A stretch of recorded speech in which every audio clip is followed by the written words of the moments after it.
The only update I got, at least two We are live. candidates have We are considered. live. Oh,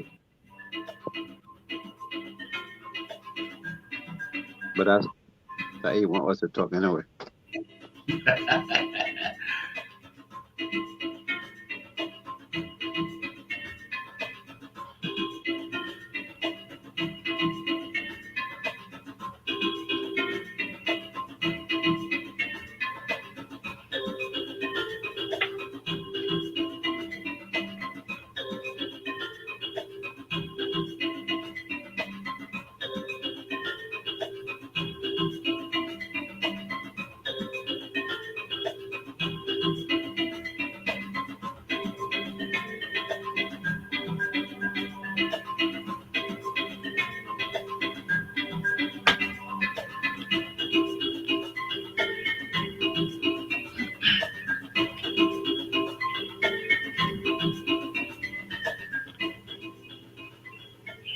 All right, welcome to the show. Welcome to Talk TV Media Network. Today is a special show today with a special guest with us today. As you've already seen the advertisement going on around on social media platforms, we are going to have a special guest, a political aspirant for the position of presidency in Liberia. As we await our guest tonight or this afternoon, welcome to the show. My name is Sam Gadu. I'm the CEO, and my colleague out there in London. Welcome, my brother. How are you? I'm very well. Thank you for asking, You are muted. CEO. It's a I think pleasure to be here. you should be muted. Uh, Hello? no, Okay, go I'm ahead. not muted. Okay, yeah, go ahead. Thank you. Thank you once again, CEO, and it's a pleasure to be here. Hopefully, we can have a good conversation this time around with the presidential aspirant, Tiawan Gongloe. It's a pleasure. Well, as we are with the arrival of the political leader, the man himself, Councillor Tiawan Gongloe, as you've already heard, he is the one who will be our guest tonight or this evening, wherever you are listening to us from Liberia, here in the US and Europe. This is Talk TV Media Network. We broadcast, you can follow this broadcast on Facebook, LinkedIn, Twitter, YouTube, Twitch, on the website www.talktvmedia.com. We are here to make sure that those vying for the position of presidency in Liberia owe you the due diligence to explain to you their platforms and their, their vision for the country. What do you think? Don't you think this is a good thing that every well-meaning leader for Liberia should do? Well, I mean, obviously, platforms such as our Talk TV Media Network is a brilliant platform. It's a platform owned by Liberian, and it's also a platform that is there to give the opportunity to Liberians, whether you in the full front of politics or not. Once you engaged with the management, indeed, they give you the airtime. So it's a great platform to come on as well to share your thoughts, your ideas, and sell them as well to the people and across the world because it is international. That's the good thing about it as well. It is global. It is global, Yeah. and that is our objective to make sure that we the platform, the vision for political leaders is sensitized, is out there to Hmm. be able to get every information, so Liberians will be able to make a conscious decision when it comes 2023 uh, at the ballot box. And this is what we desire. This is what we need for Liberians to be able to know what is happening in the country, what they should be able to do 2023. Yes, indeed. and always a pleasure to even be a part of such initiative and to contribute by virtue of other sitting in as a guest presenter or so, guest host or so. So always a pleasure, and what a good way as well to interact with Liberians across the world through Talk TV Media Network. So it's a great initiative, and we hope and pray that God will continue to strengthen this platform. God will continue to bless it. So at least, hopefully, in the next couple of months, it will be, uh, you know, equal to none and will be above all. And with no further ado, as you rightly said, we already have our guest for the night in the background waiting. And we, because of time constraints, we are not going to hesitate. We're just going to bring him right away on the screen, and we're going to start this dialogue tonight. Um, welcome to the show, Counselor Tiawon Gongloe. Uh, Welcome. Thank you very much for inviting me to your show. It's an honor. It is an opportunity to have you to this platform as a political leader. As a matter of fact, you are the first on our show uh, that we are having. And we look at character, dignity. We just don't host anybody except someone who has a true vision for the country, Liberia. And this is the voice for the voiceless, as we always call ourselves.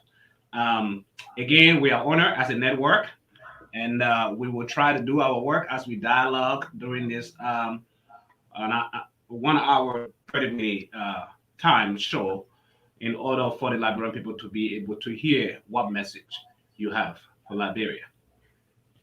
So, welcome again. Thank you very much. Okay, so we are going to start right away.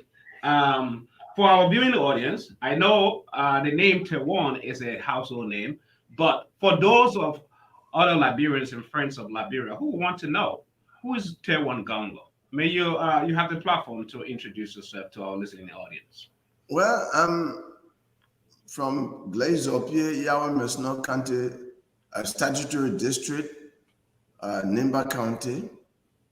I was trained as an economist. I taught at the University of Liberia for 8 years.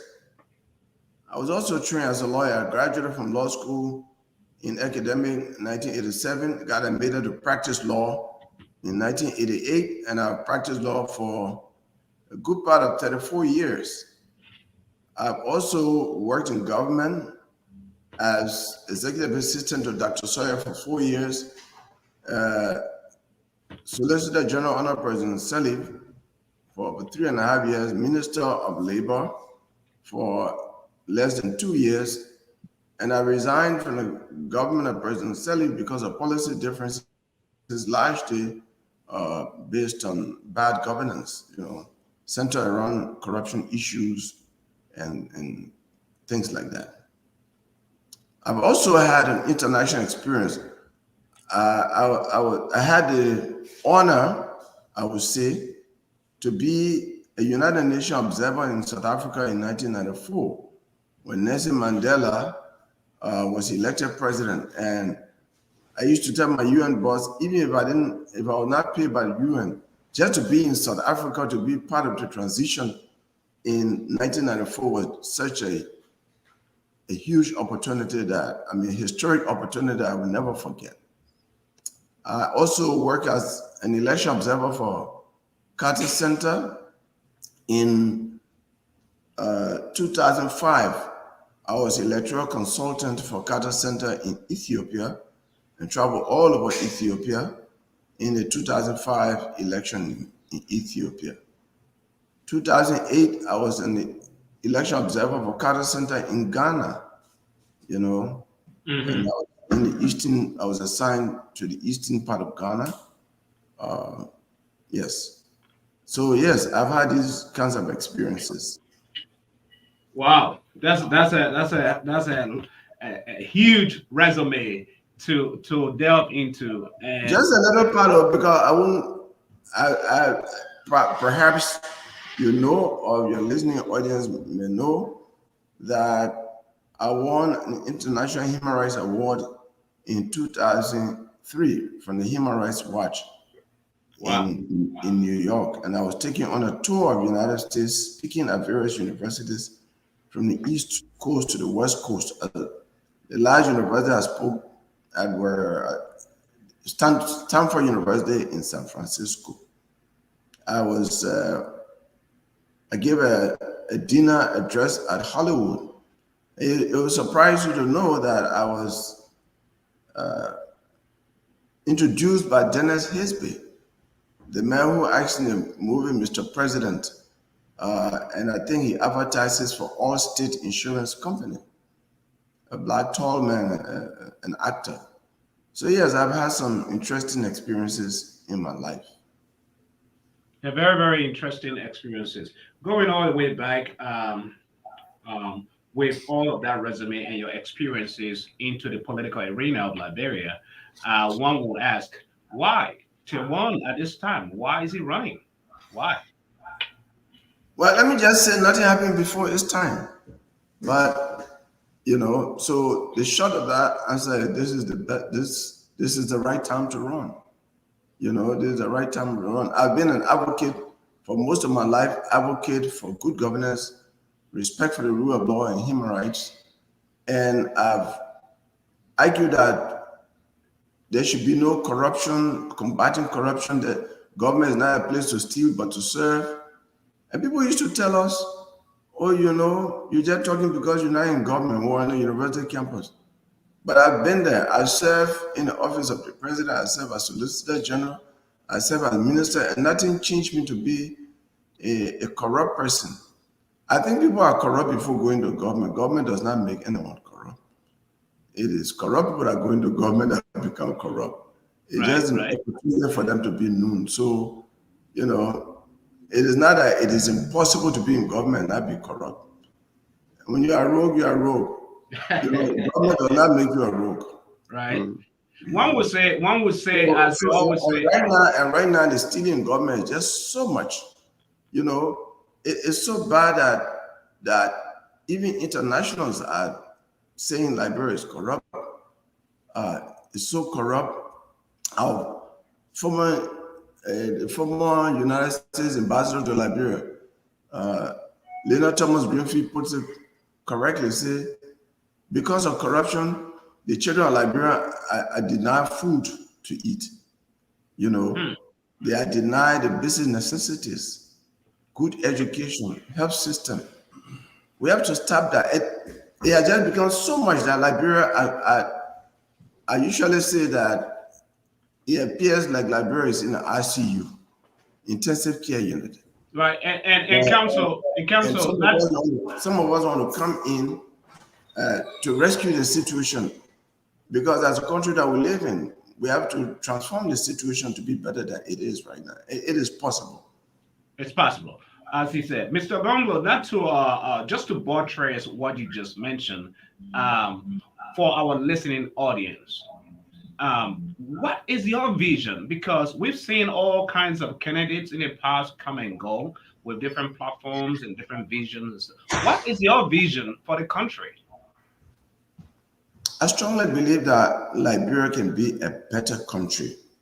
We can have a better nation if governance in Liberia is improved based on strengthening the rule of law and combating corruption, and then decentralizing the economy to create jobs for the Liberian people.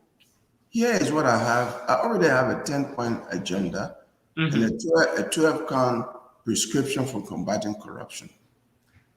In the 10-count agenda, which I would not read, I would just highlight that I've said that in the first 100 days, I will issue an executive order stating that no government official, from the minister to other high officials of the government, will interfere with police operation, obstructing or undermine. Because when you do that, you get police to selectively apply the law. Those who are not connected are the ones that the law that come under the ambit of the law.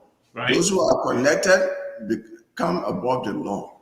When you do that, the police doesn't do its work properly. So anyone that interferes with police operation will be immediately dismissed by me when I become president. The other thing is police will be monitored so that they become professional and don't abuse their power. Just like, George Floyd's situation, if that 17-year-old girl and that videotape, maybe police, even in the United States, they would have given me a different story. So we need police to be monitored. Under my administration, like you journalists having your camera and phone trying to videotape police in its operation we have freedom to do so, and any police that takes away your camera will be dismissed and punished because government belongs to the people. When I do that, and I'll do the same thing for the independence of the judiciary, the same kind of executive order. But then we have a 12-count prescription for combating corruption, which promotes open governance. The president asset declaration, his salary and benefits, the minister's asset declaration, their salaries and benefits down to the janitor in government will be published on a government website that you journalists can go to, all Liberian citizens can go to, so that we know how much the president is making, how much is worth, how much ministers are worth, how much they're making. Then this is the check on it. I will institute what I call quarterly lifestyle audit. Every 3 months, somebody will come to the president's office. The president, this is the total value of your asset. This is the total value of your salary and benefits. How come you are building a building a 5-story building that is worth $600,000? Explain to the Liberian people. If I can't explain, I will resign. I want to lead by example, but I will not do such shameful things, so I will not resign. But if there's any minister who is seen billing, a story billing or any kind of billing that is valued more than his total assets and salary and benefits, if you can't explain, you'll be immediately. So you are fully in favor of asset declaration. Asset declaration should be made public, and so then that person will be turned over to the Anti-Corruption Commission for full investigation and prosecution. And then when that is done, it will end up to the president going to jail if the president is found guilty, and then the seizure of ill-gotten assets and turn over to the Liberian people. And once we do 3 or 4 of that, I believe it will have a chilling effect on corrupt people. And some people will not even want to take government jobs. And those in government will be careful not to steal the people's money. And that is the way we'll save money to strengthen our educational system, our health system, our agricultural program, and infrastructure. More than that, just to conclude on the economic side, I think, the economy is so centralized, everything is in Monrovia. Everybody lives from Kipamos, Grand Crew, Nimba, Lofa to come to Monrovia for greener pasture. I will issue an executive order to stop the exportation of round logs to promote the production of furniture in Liberia. Sawmilling companies will be there, but there will be no exportation of round logs. When you do sawmilling, when you have furniture factory, you create jobs. Right. And then when you export materials not in raw form, but furniture exported will have higher price, and then Liberia will generate revenue. But more than that, I will give incentive to any company that wants to put a factory, whether furniture factory or any other factory, 50 miles away from Monrovia. Every 50 miles, you get a tax reduction. By the time you put your company in Harper, Greenville, Tapeta, or Bapolo, or Vonjaman, you pay almost zero corporate tax. But you know what? You employ the local people. When you employ the local people, that employment will have, the income generated from the employment will have a multiplier effect on the local economy because they will rent homes, they will buy services and goods all in the local area, and there will be endless multiplier effect. The social, and then government will generate income taxes and goods and services taxes and all of that from the local area instead of everybody coming to Monrovia. Let me conclude on the social benefit, then you can ask your question. The social benefit is that there will be a slowdown in rural urban migration. People coming from Maryland, coming from Ottawa, and coming to Monrovia and pack up in Monrovia. You know, the Zoko thing comes from that massive rural urban migration. Young people come from greener pasture when they get to Monrovia, no job, nothing. Then their friends say, "Oh, you're frustrated. Come, let's go to the ghetto for you to take something so you can forget your frustration." They get addicted to drugs. Then they start stealing, they start committing armed robbery, rape, and other crimes. They put them in jail. So what we need to do, we'll rehabilitate them, give them skills, and then by our economic policies, there will be areas of employment. Some of them might go back to keep them at their home and start working. And then it will decongest Monrovia because all of those things are related to increment in crime and increase in crime and all of that. So when we do that, and most of the young people are working, crime rate drops. You don't think Liberia will be attractive for even tourists to come to Liberia now because it will be stated that Liberia is safe. The crime rate has dropped, people are working, there's income, the economy is functioning. Then, in my view, Liberia will be a sweet land of liberty by God's command, and no, Liberians will be reluctant to leave from Liberia and will be hurrying to go back. It will not be like today where you have Liberians dying in the Sahara Desert, dying in the Mediterranean Sea. I tell you, the economic condition in Liberia is so bad now that I may not be wrong, you can tell me, but if you bring a ship now to Liberia and say, I want 50,000 slaves to go to America to work in plantation, they will all get inside without asking questions because of the harsh economic conditions. Let me bring my colleague in. He's over there in London, Max. Yeah, thank you. Thanks. Welcome, sir. It's a pleasure to have you on the platform, and thank you for honoring our request and our invitation as well. Happy stay in America. We understand you stay there. I want to first start off by asking you about. Let me go to Nimba County, your own county. What is your current relationship personally with the Senator of Nimba County, Prince Y. Johnson? I mean, why? I don't think that we should single any one individual in the country for relationship. I can say I don't have any quarrel with him. I don't have any personal conflict with him. I mean, that's not the person I meet every day. He's in the Senate. I'm a private practicing lawyer. You know, we used to live one place beyond the city hall. We all grew up there. They were our big brothers. But like, we don't meet every day, but we don't have personal quarrel. In terms of the whole of Nimba, in terms of reconciliation, are you happy with the entire, peace relationship in Nimba County, or do you think more need to be done in terms of bringing the people together? You know, I said this, I think this morning or yesterday on another show. Okay. Yeah, I think this morning on a Nimba show in Cllr, Truth FM, that we cannot have genuine unity and reconciliation in Liberia until governance improves.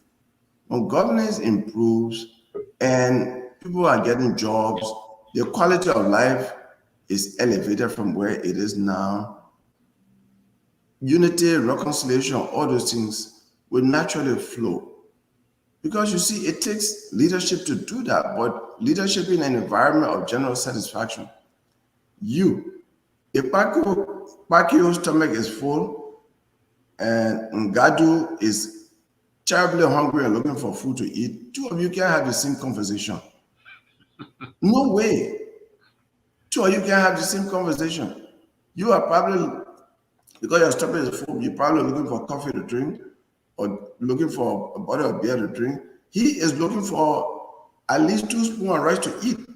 2 of you are at a different level. Your needs are different. And so the question of unity between you people, the question of reconciliation will be far-fetched. All right? Because the hungry man is in a constant state of necessity. A man or woman in a state of necessity is not a free man by nature. That's why they say usually he who controls the belly controls the mind. So we need to improve governance in our country, and governance is undermined by deep corruption and lack of respect for the rule of law. Once we create that enabling environment for governance, for good governance, all these things about, because you see, reconciliation should be based on trust of the government by the public, by the people. Mhm. All right.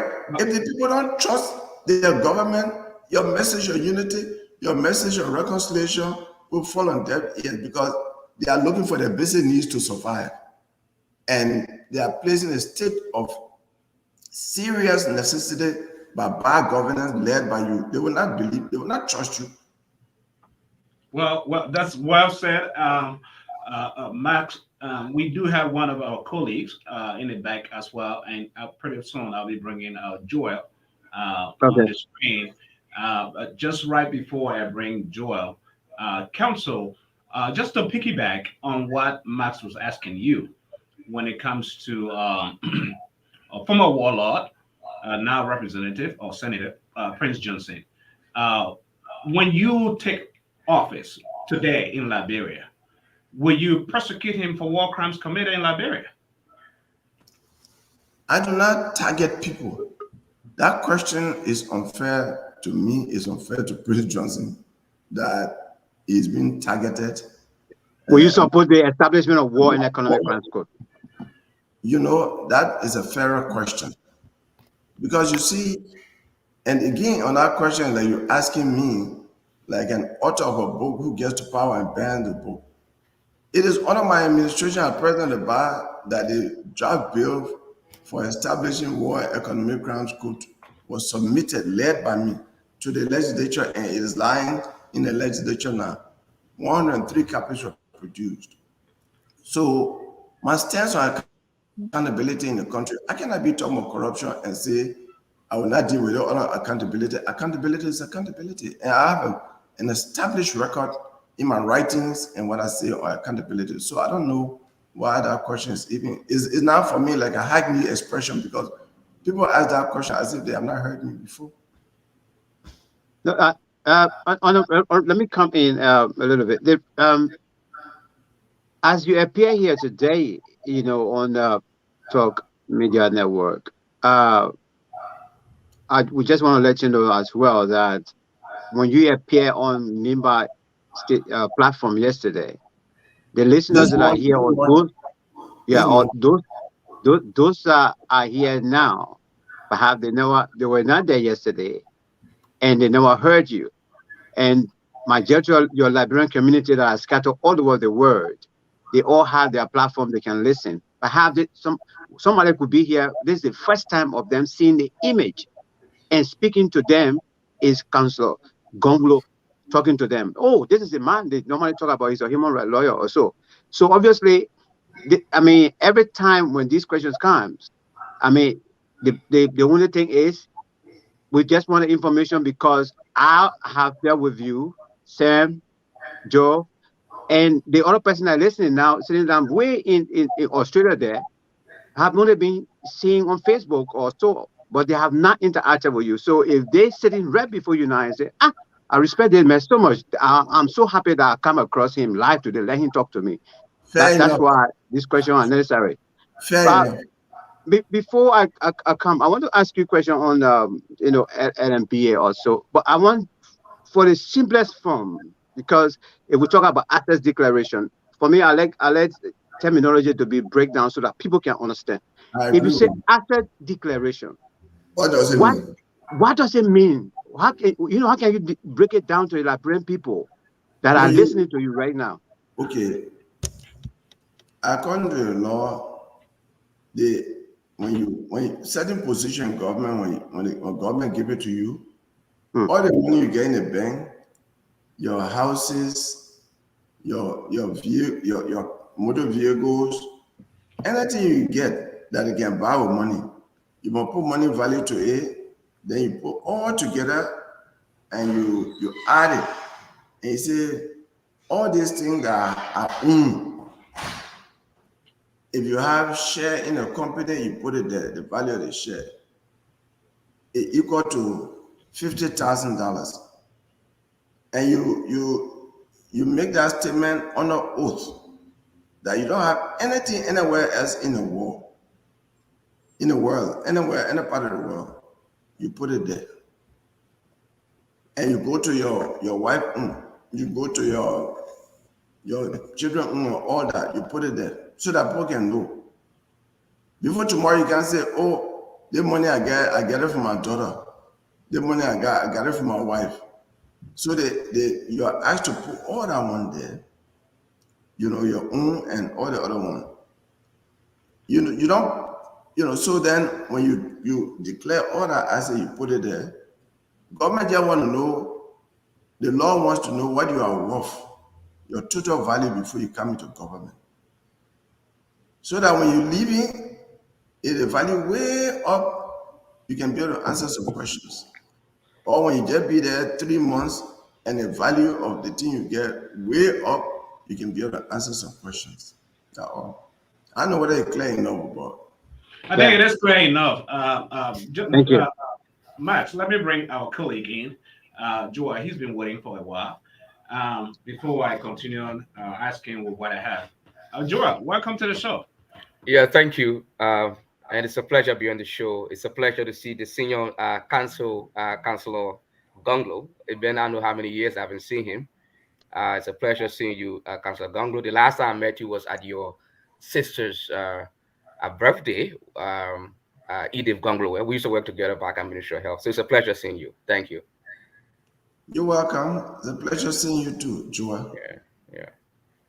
Thank God for invention that we can see each other far places. Yeah.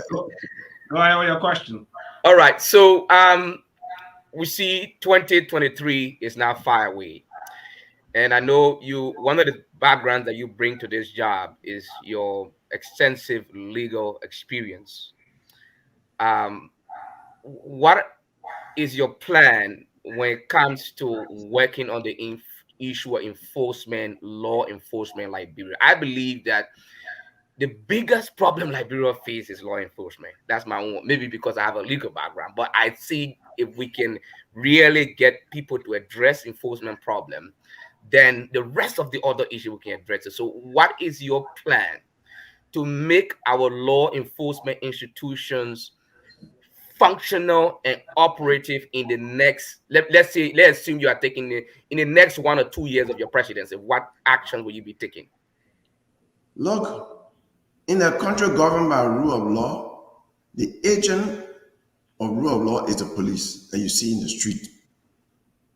And the police must not selectively apply the law. Everybody in the country must be under the law by the way the police behaves. That's what happens in America here. That's what happens in England. That's what happens in Australia, anywhere in the world. When you really have rule of law, there's no difference in the application of the law when it comes to A or B. So that's why I say in the beginning, this is what I would do. And in Liberia, the guys tell me, you know who I am? That you know who I am, that undermines the fair enforcement of law. The president say today, all the people connected to the CDC government and big shots in government are the one that say, you know who I am. By the time the police say, park your car, they're taking the telephone, the cell phone, they're calling somebody. Then the person will say to the police, hey, somebody want to talk to you. Then the police will say, okay, go. So now the next driver behind, when you park his car and you want to be tough on him, he doesn't have somebody to call, he will not respect you. That's the reason why the police and the Liberian citizens can be having problem, because they see a blatant selective application of the law. Right before somebody did something wrong, you didn't do anything to him. They add to the same thing. Now you want to apply the law. Mm-hmm. So I will issue an executive order that any minister or official of my government that interferes with police operation, including by calling an order, undermines it or obstructs it, will be immediately dismissed. When they know that it will be placed on, it will be put on the air. This person was dismissed because the police were giving ticket to someone, and he called the police to stop. When they do that, other people will start learning a lesson from it, and I will be strict about it. Same thing with the judiciary. Lord, you say, Lord, you in the magistrate court. Sometimes the magistrate issue an order, they get telephone call, they act otherwise. Other people are going to jail, other people are not going to jail. And we are all citizens of Liberia. So when citizens of Liberia see other citizens getting preferential treatment, as if we are in a monarchy where the other people are members of the royal family and the rest of us are subjects, they tend not to trust the government. They tend not to have confidence in the government. And that undermines the rule of law. And frankly, you ask a good question. I would be really, really strict on that by enforcement of that executive order and gradually come up with a legislation that will make it, permanent law. Same thing with, interfering with the independence of the judiciary. How do we expect our economy to grow for people to invest in our economy when people don't trust the independence of the judiciary because of the action of few people in government? So you are very, your question is correct because it is rule of law enforcement, the application of the law, the enforcement of even judgment that creates the enabling atmosphere for social economic development, even for free political activities in the country, so that all citizens feel that they are all equal. No, you hit the core. We cannot go anywhere without strengthening law enforcement and applying the law equally to everybody with nobody above the law. That's what our constitution says, that we are all equal before the law. But in the application, we can't be equal. That's the problem. But just to buttress that, Honorable Joel, let me take a piece of your seconds. One would say this is all political talk. Liberians have come, they've heard this once they want political office. This is all political talk. What makes you different from all the other political leaders that are vying for this political office, as in Joseph Numa Boakai, ANC Cummings, and all those that are vying come 2023? What sets you apart from all those other people? Because from the time I was conscious from high school to the University of Liberia, I've always been conscious of good governance, especially freedom of speech, and press. And police to arrest people for speech, government putting people in jail, all of that.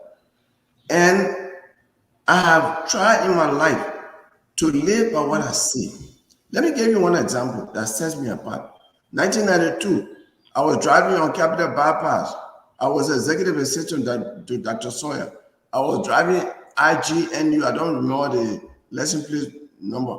There was a police, an SSS officer called Tunian. Right by, if you just visualize the place, right by the old maternity center. He said, Tiawan. There was I didn't look in front of me. I looked to say hello, Tony, and started conversing with him. But I just heard, boom. I hit the taxi from the rear. And the bike got damaged. Thank God nobody got wounded in the car, the passengers. The police came. Mm-hmm. The first thing the police said was, where were you? You just stopped in front of the chief car, probably like that. You are wrong. I told you no.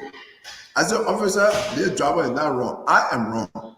I hit from the rear. I should have kept one car distance. He said, no, chief, you're not wrong because you saw the government car. He said, they made wrong. Oh, I started arguing. I said, I said, well, let's go to the police station. We went to the police station, which is not far from the intersection there. As soon as we got there, I told the chief of traffic, look, I was not looking in front. I hit my car. Thank God nobody got wounded in it. I want to commit myself to fix my car. The police, I said, the policeman is wrong. How can you say that the man abruptly started running? I was not looking. I hit the man. Yeah, man. So then Sekou told me from that time to now, Sekou is in Monrovia. Sekou is my best friend to this day. When God was, I say I'll fix the car, and he said, Chief, you will not pay for the day that the car will be in the garage because you helped me today. They will come to put me in jail and you'll come to take plenty of money from me. And then I'm going to fix my own car. So that's me. You know, I respect the rule of law, even when they try to thwart it. This is my case, and I can explain many more cases to you. When it comes to corruption, for example, 1992, President Sawyer sent me as an envoy on a 20-day trip, and they gave me $4,500 as per diem. I spent 10 days and accomplished the mission. I came back to the country. I went to Minister Francis Capper. He stayed in Monrovia. You know, he's a living witness. I said, oh, Minister, I accomplished the mission in 10 days, so I'm returning $2,250 to you. He said, what I meant it, but the money for you that you per diem. I said, no, per diem, that money you receive for your transportation, your lodging, your food and contingencies. But I'm back in Monrovia, and I'm back in my office. I cannot justify keeping this money. So me, I had big move at the University of Liberia. I ain't able to do it. He said, we argued for 10 minutes. So finally, he gave me a receipt. And to his credit, the next day, he came to me with a deposit slip. That time, we didn't have central bank, we had national bank. He said, yeah, the deposit slip, I put the money in the bank. So I know what I'm saying because I like to live within the scope of the law. And this is what sets me apart. I don't think anybody can tell the same story that I'm stating to you, that I'm telling you today. You got anything to say with regards to that, Joel? Just a follow-up. Just a follow-up question. So one would say you are just joining this political race. I follow you. You talk about how you have put away your human rights cap now. You are a politician. So one of my questions would be is how committed are you to this journey? Because we know the presidential-based journey is not an easy journey, especially in Liberian politics, looking at the resources, looking at the timing. We know you to be I've watched your profile. Most of us follow you are very experienced.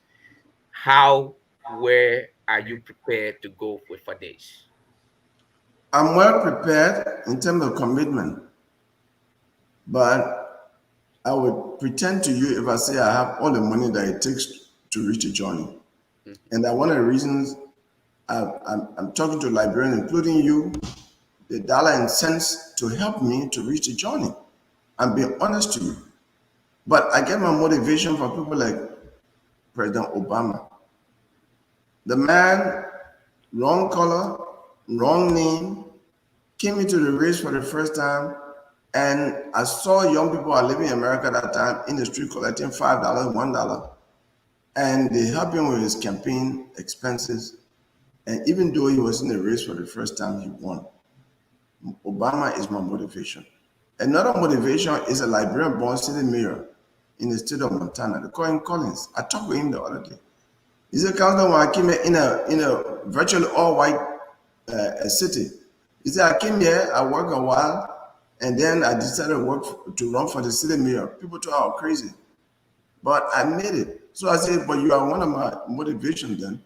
If you could make it against and win a sitting mayor that I've been there for 16 years, yes, it is challenging, but it's not insurmountable. You know, you say where there is a will, there will always be, and I have a strong will to succeed because me, I want to be a project manager for redirecting the coast of Liberia for our grandchildren. And I'm committed to that. I'm always committed to my country and my conscience. And my conscience leads me to go for this. I don't want when I'm 80 or 90 years old and I'm criticizing, as I usually do, bad governance in Liberia for my conscience to tell me, how come when you're so strong, you didn't put your heart in the race for the Liberian people to decide? So I'm doing this. So I can answer my conscience tomorrow and say, I put my heart in the race. And I put all the time I need to it, every effort to it, including going to America to talk to Liberian people, including talking to Liberia in the media space all over the world, and this is the result I got. If they don't elect me, my conscience will be clear. But I'm sure the Liberian people will elect me because I have a clear message. Many of my contenders, including the president in power, is not saying anything. In fact, he got elected without giving any agenda, without, coming to participate in debate and tell people his agenda. That's why today some people don't blame me and say, but the man did not tell you what he would do. So don't blame him. So I'm telling Liberian people what I would do. So that means he's prepared. As we are hearing, folks, this is Talk TV Media Network coming to you live here in the city of Tulsa, Green Country, Oklahoma. You can watch us on YouTube, Twitter, Twitch, LinkedIn, Facebook. Follow us, like us, share the link. Today on the show is a political leader, one who is a son of the soil, vying for the position of presidency in Liberia, Councillor Tiawon Gongloe. Before we say that, don't just say Tiawan Gongloe. Say Councillor Tiawon say Gongloe. Yeah, it's the first. I'm sorry about that, sir. Very much sorry about that. To move forward, before I go to you, Matt, one would say that there is a lack of institutional support. I wouldn't say support. Living institutions not having to survive in Liberia. And this is something that has to do with when you go as far back as the True Week Party. You watch the MPFL, you watch the days of Bako Matthews, Dr. Tipote, Amos, your days, Moja. Institutions, all these institutions are tied around personalities. I could be wrong. When those personalities die or they are not running for political office, these institutions die. As in the case here in America, the institutions live on because they are not tied around personalities. What is your scope, your understanding, your view of that? As in, look at ANC. We know who's running ANC. If he decides not to run today, there's no ANC. Charles Taylor's behind bars. Sooner or later, there's no MPFL. All of those because of those personalities. How do you relate when it comes to those institutions? Liberia having the difficulty of forming institutions that live on beyond the individual. That is a valid concern. Many of the political parties are actually de facto campaign committees. They are not corporate institutions owned by all its members. And most often, the members don't pay dues. The one person that wants to be president, the one that is running everything in the party. And in the end, gradually, they even develop a sort of autocrat or dictator within the party because he's doing everything. And in the end, the party members lose their voices because they are not acting as shareholders in this corporate political entity. So the members take some blame as a result of that. But in the case of LPP, let me say LPP was established in 1983. Yes, it has not won election yet, but LPP exists. It was founded by Dr. Sawyer. Dr. Sawyer has passed, but we are still carrying on. We have a tradition of agreeing and disagreeing with each other. We debate every issue. And so we have that tradition that I think flow from the Student Unification Party at University of Liberia and other campus-based student political parties. I must say that the student political parties in Liberia are more mature and developed than the national parties. Whether it's SIM-SUP or any other parties, they are on the campuses. They actually practice democracy on those campuses. There's no big man in any of those student political parties. And I usually say that the national parties really need to learn from the campus-based political parties because students come, they graduate, they leave, and another group of students come, they graduate, they leave, and the parties survive. You know, so you got strong institutions on the University of Liberia, Cotonou, and all the other new universities now. And I think that the national parties should be like that. But your comment is correct. But LPP will survive because it was there. Dr. Otipute ran on LPP, Dr. Fambule ran on LPP, and LPP still existed. I must say, at some point it had become weak, but now we revive it. If you listen or you follow what is happening in Monrovia, LPP is going to the communities and conscientizing people. So yes, I strongly believe that LPP will survive. But I just want to make a note. MPP survived because I think Mr. Cllr did something great for MPP. He bought a property in Cinco that the old Ministry of Agriculture. He bought it and gave it to MPP. And so as long as that property exists and is being leased and rent is flowing over $100,000 every year from that property, MPP will survive because they don't have to pay dues. They have a ready flow of income coming from there. That's one thing that Mr. Cllr did for MPP. And so MPP is going to survive for a long time. Max. Yeah. Councillor Say, thank you. I would love to call you Councillor Say. I myself, where am I? If I go see my doctor and they call him, they don't put my surname in the middle. I can answer. I can just sit down and be looking at them. But we're calling you. I say no, but my name is Maxine Sapakio. Call the surname. Because it means something. Yeah. Right, Councillor. Let me take you back to 2016 and then I'll come to 2017. I know Madam Ellen Johnson Sirleaf was president then. Once upon a time, she traveled to Rwanda, and when she returned, as she was addressing the press, she referred to all of us, including yourself, that we are a set of lazy people. And later on, when you heard the statement, you got furious with her. You even asked her to take the statement back.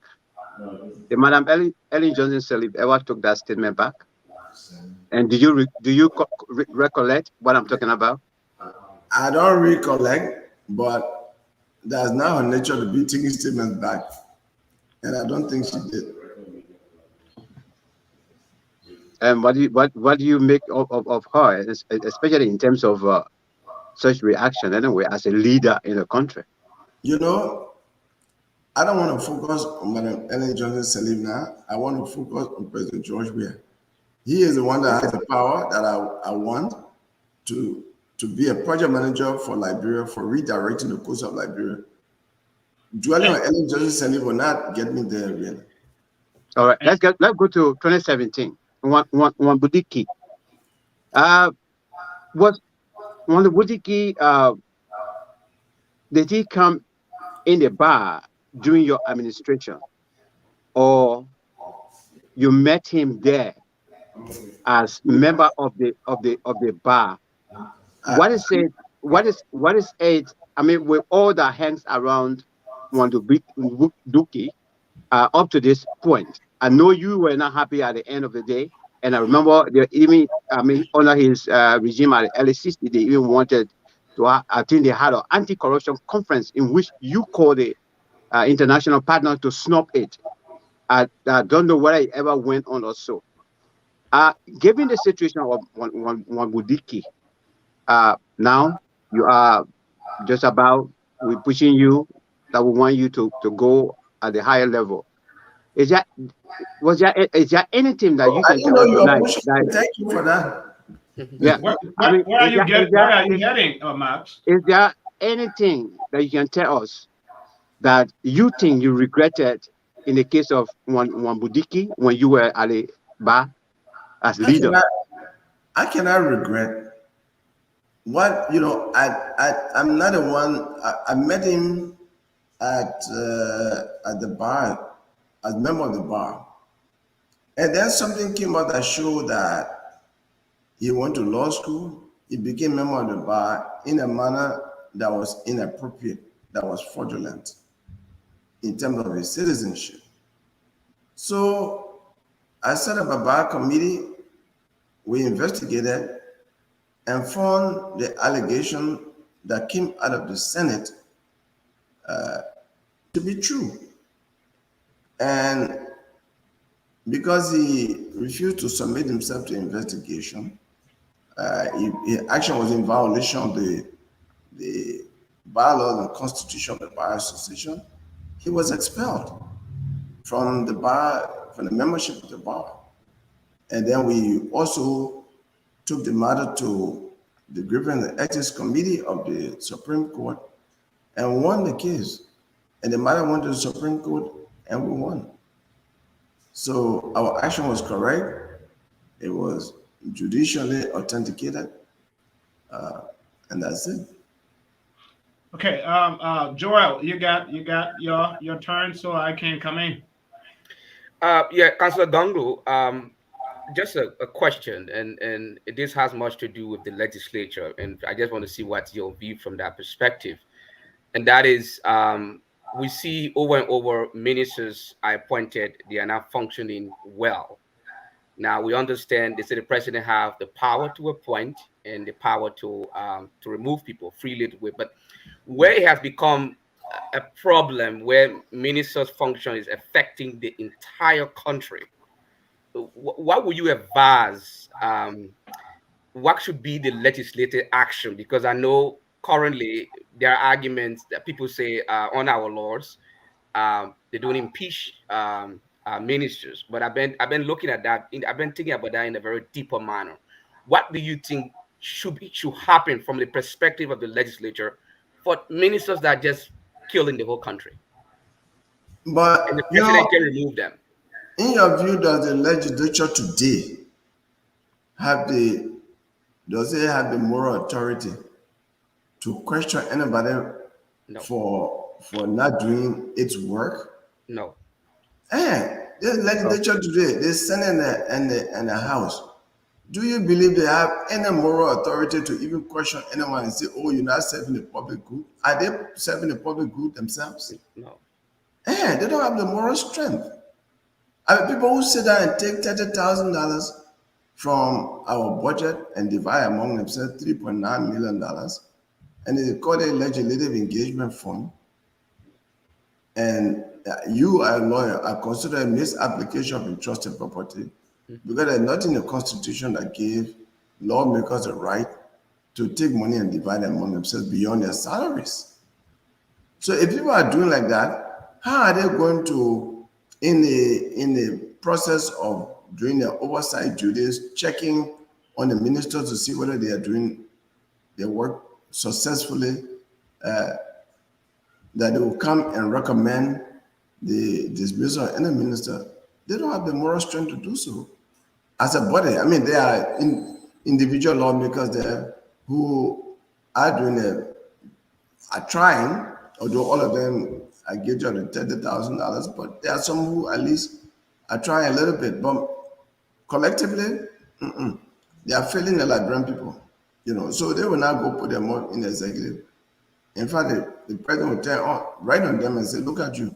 The public will come on them, so they wouldn't do it.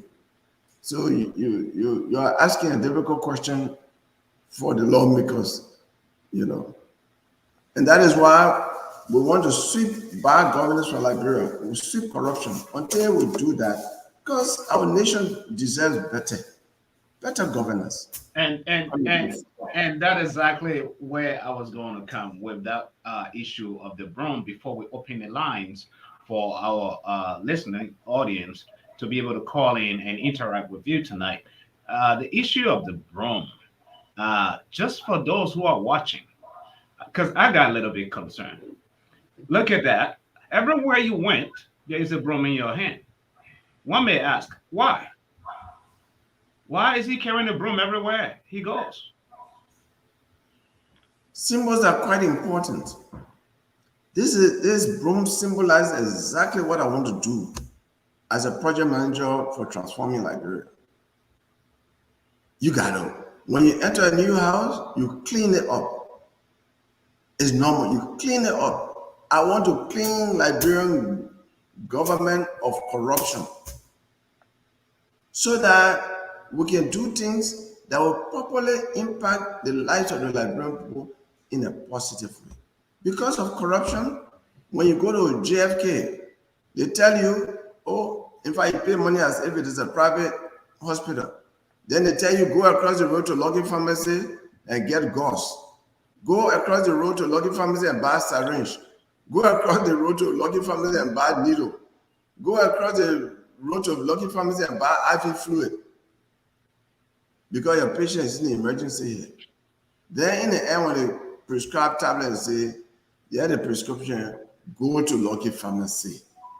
If that is happening in Liberia, do you expect J.J. Johnson Hospital in Maryland to have medicine? Or any of the hospitals around the country, right at the seat of government? We can't have adequate medical treatment. Same thing, when schools are open, the children are selling in the streets, no schools to go to. If you remember Monrovia, some of you are abroad now, schools like Ellie Mae Scarborough don't exist anymore. Susan Berry, Monrovia Central High don't exist anymore. Yet the population of Monrovia has increased and the government is not building new schools. Even the existing ones don't have the adequate materials. Today, a lot of people blame Liberian high school graduates and college graduates, say they can't write well again. Practice makes perfect. When I went to school, in the first grade, I had my reader with my teacher saying, read this page. When I read it, the words not correct, my teacher will correct it. He corrected it because I have a reader. I have spelling book. If people don't have these things, Awesome. Those who read anything, any material they have, there are some teachers who work hard and they produce what they call pamphlet, leaflet, then they sell it to the students. If you don't have money, you can't get it. And if you are going to school and you don't have the literary material, how you will learn to spell the words, how you will learn to pronounce the words. So some people can ask S to sheep, S to do, deer, and S to furniture, and because they didn't have the books to read to know how to use these words. Good. So then people start blaming the victims. Our students today are victims of corruption, victims of bad governance that denies the students access to quality education that many of us had growing up. And that takes me to the University of Liberia as well. When it comes to honorable the free tuition that was declared by the current president, Dr. George Weah, actually twofold. What do you make up of that free tuition declaration, the effect of it? And the next one question is there anything good that you think the Weah-led administration has done? Yes, and I've said it over and over. The Kamara law that lifted the bar on free speech and freedom of press that was passed in 2018 is something that I give credit to Weah for, because it is that law that gave you and myself that recognizes the freedom that we have in the Constitution to be exercised by us without fear, without any fear of being arrested and detained. I drafted that law in 2009 when I was Solicitor General, because I told President Selig, we need to remove the anti-speech laws from our law book so that citizens of Liberia can be free to speak to the government officials without fear. You cannot have a democratic country when you have these gag laws. But I did that before I left government, and then it didn't pass. So whatever political weight President George Weah put behind it in 2018 and passed, he deserves that credit, and nobody can take it from him. I'm happy he did it 2018, because I know if he had not done it by this time, it would not happen the way we are criticizing his government based on bad performance. But then he cannot easily repeal it now, because our eyes are open and the civil society will be strong that you can't take this right away from us now. But on the question of free education, I support free tuition, but not like that. In every country, you start from the foundation. Free quality education from the pre-primary to primary, secondary school. Strengthen that first. Then you can go to the university. So what he did is inconsistent with natural development. The flower in your yard, when you want to water your flower, that the root you want to water so they can grow, you don't go water the branches and the leaves. You know, because if the foundation is weak, if the roots are not properly watered, you're wasting your time.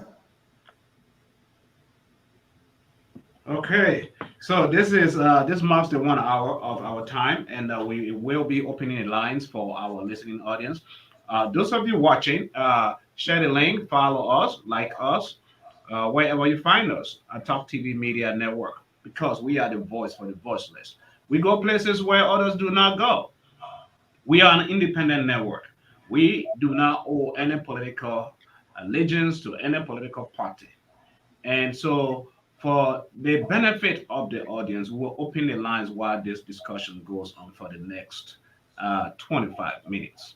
Then we'll have our guest exit, and then we will have our 30 minutes analysis of what he's spoken about. So, those of you watching, call the number on the line on the screen. Aspirants, you can call 231 775 121 247.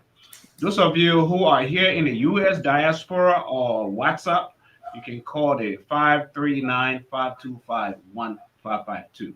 Lines are open. Call in, ask the council your questions, whatever you have to say, and it will be very limited, 30 seconds if you do call in, please. So, Max, while we await calls to come in, and what's going to happen as soon as we receive a call, except the counselor is talking about any of us, I'm going to pause in to just ask them so the caller will be able to ask their question right away. So, Max. Councilor, say, Gongloe, the president recently said, and I quote, corruption is being perceived in Liberia.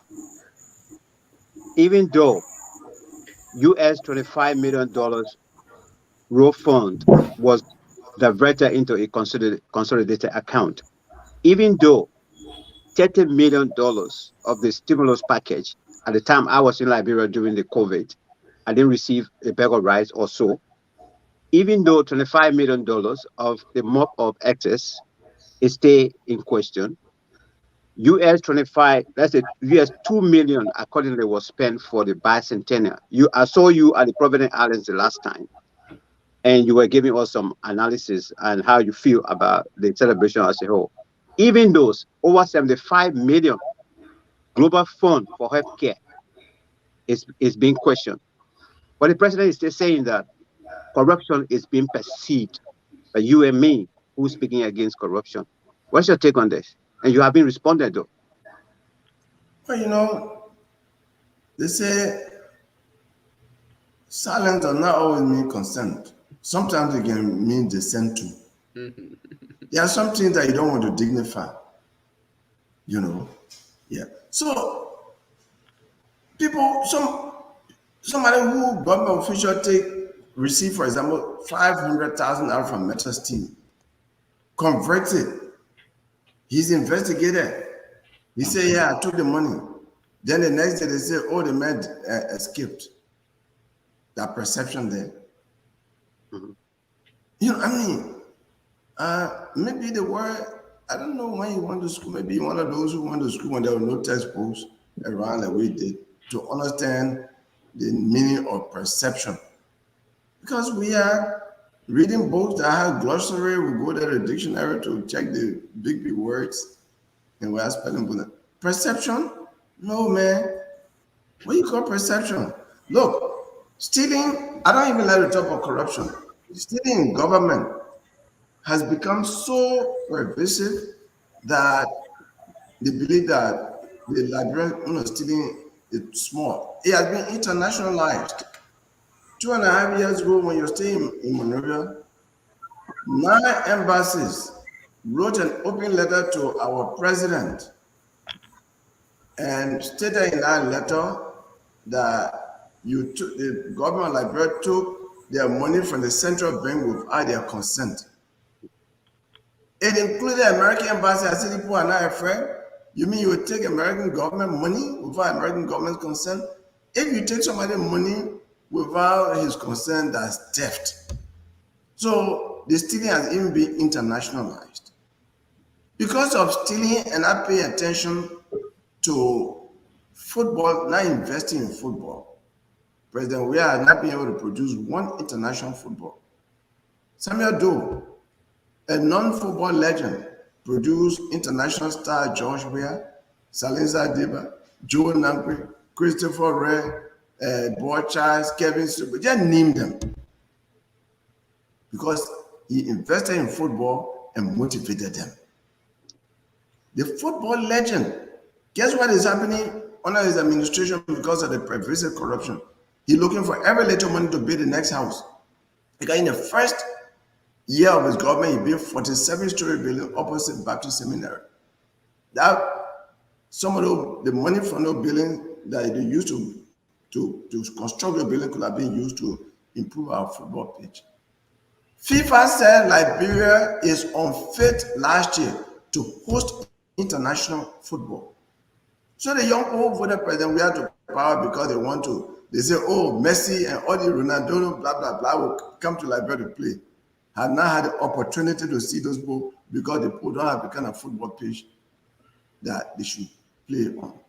More than that, under the football legend George Weah, of the 4 Monrovia young countries, the only country that will not qualify to play African Cup of Nations last year is called Liberia, Liberia. And that's a shameful thing. And the question I asked Liberian voter was, the man will go second term? I said, oh, you people want to commit national suicide. Because if President George Weah cannot succeed in his area of expertise, football, do we expect him to succeed in improving our health system, our educational system, our agriculture and food production, our road networks? That is complete dream, an empty dream that will not be succeed, that will not be realized. No. Liberians have to think for themselves. You know, it is about their own lives. Honorable, I have a question on it. I have a call on the line, and then you're gonna go right back. Just quickly. Caller, are you still there? Hello, caller. Hello. Yeah, hello. Yeah. Yeah, Zach, go ahead. Hey, Councilor Gumpo, this is Zach Miller. Yeah, how are you, Councilor? Hello, what's the name again? Zach Miller. Oh, Zach Miller. Oh, wow, Zach Miller, long time. Yeah, go ahead with your question, sir. Councilor, if I may ask, okay, I'm calling from Oklahoma City, Oklahoma, USA. If I may ask, will you be accepting donation for those who live in the United States? If so, how can we donate to your campaign? That's a very good question. There are groups here. Just give me a telephone number and I will send the information to you. Well, we'll send that to you. We have some information for the viewing audience that your campaign sent to us, and I'm going to put that right on the screen right now. Thank you for those very of much. you who need information how to contribute. Those are the numbers on the screen. You can reach out. The emails are there as well. That's so Zach, thanks for calling in. Just free the line for other callers. And the cash app and all that, yeah. So that's the information for those of you who want to be able to contribute to Councilor Gongloe's cause for running as president in Liberia. That's the information on the screen right there.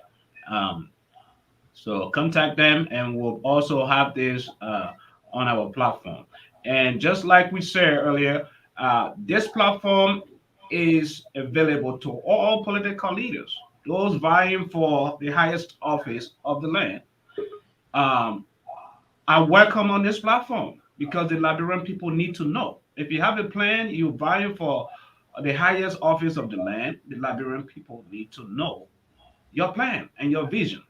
So contact our network. We'll give you the platform. We'll give you the time to be able to come on the airways. So, Kelso, you were talking about you briefly spoke about uh, we are the current president. You know, okay. Before I even ask, I do have another caller coming in. Just one call coming in.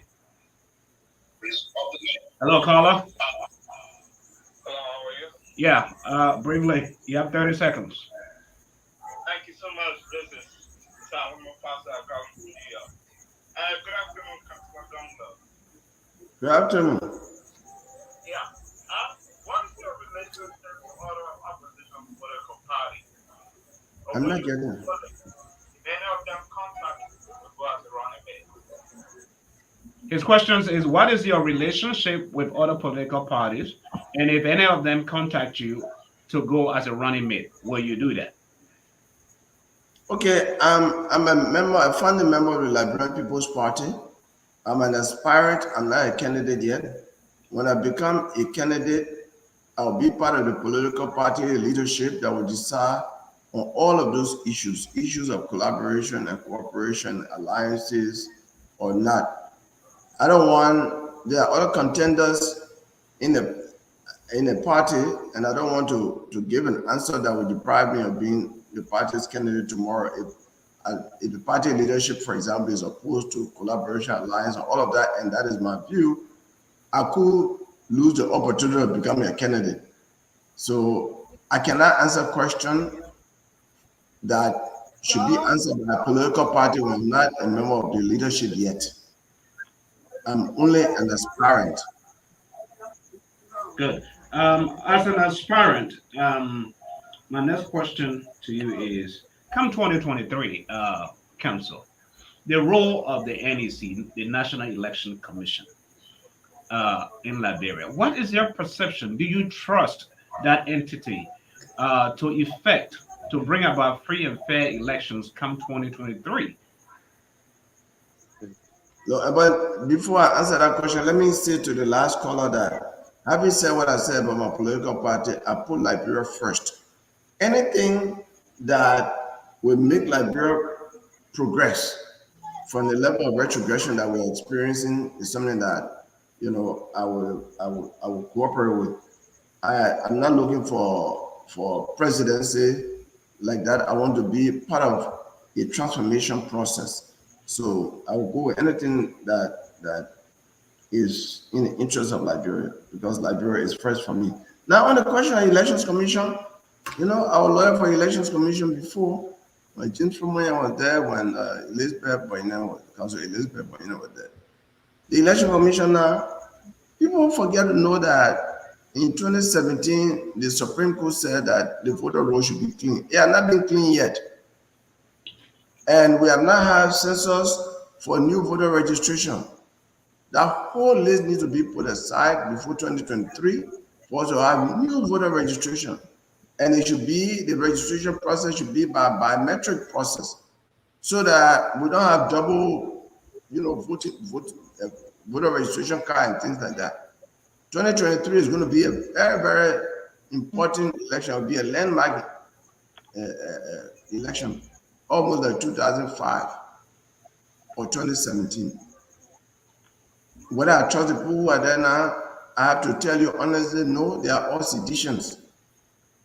They are all one party people. And so we have to have a very transparent process. I have said that over and over. What do you make up of the current just in the elections, Senate bar senatorial elections in Norfolk County? Is the result out yet? I don't know. Before I came on the show, I heard they were still counting the ballots, giving official results. So the But, process, the process itself, the yeah, process. I don't like the fact that there were vigilante groups, especially from the ruling party. In America, I saw a picture of a vigilante group. It reminded me of, NDPL task force those days. We need to remove violence from our electoral process, or intimidation and fear from our electoral process. So that at least from this side, that's what I saw. We need to have a peaceful electoral process and to organize the election in such a way that the result actually and truly reflects the intentions of the voters. Gentlemen, Joel, come Councillor, in. yeah, Councillor. One of the concerns is the issue of fighting corruption. So there are reports that there are so many public officials that have so many assets in foreign countries, and our legal system internally is not able to really do that type of investigation. So, as president, what plan do you have? What strategy do you have to be able to investigate those assets around the world, similar like what happened in Nigeria a few years ago? What do you think about that approach? All I can tell you, we'll be committed to combating corruption and recovering assets. I'm not going to tell you all the strategies now. I have a lot of people already fighting me and scared from the things I'm saying, but I can tell you we use all possible legal means based on the experiences of other countries to do justice and bring relief to our people. Councillor, let me ask you this: in terms of interference, you always concerned about executive interfering in other matters, especially in cases of course. Are you really much more concerned with respect to this Uyghur-led government in terms of breaking the law, the constitution? Was there any time that you can give us here that actually you got angry with President Weah for abusing the constitution? And what was that time? All right, so let me just give you one. I will just give you one. Let me Okay. not even go any further. On the day that I was installed as president of the Bar Association in 2019, I think it was on January 25th, I called the president's attention to a violation of the Constitution. He sent our Liberian ambassador to the United States here, my good friend and schoolmate, without being confirmed by the Liberian Senate. That's a violation of the Constitution. I raised it in my speech, my inaugural speech that day. And thankfully, it was so embarrassing to our country that by that time, the ambassador even gave me a letter of credence to President Trump. But he came back, so he came back to the country, he was recalled, he came back, he went to the Liberian Senate, and then he was confirmed before coming back to the United States. I mean, why would people make those kind of mistakes? Clear violation of the Constitution.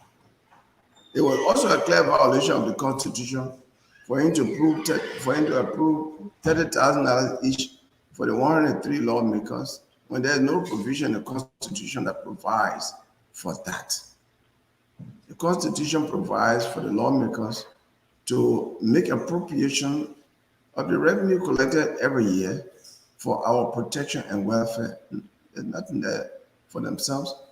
Yet, it is the executive that pays them based on the approval of the president. That's another violation of the Constitution. I mean, we could go on and on and on and on.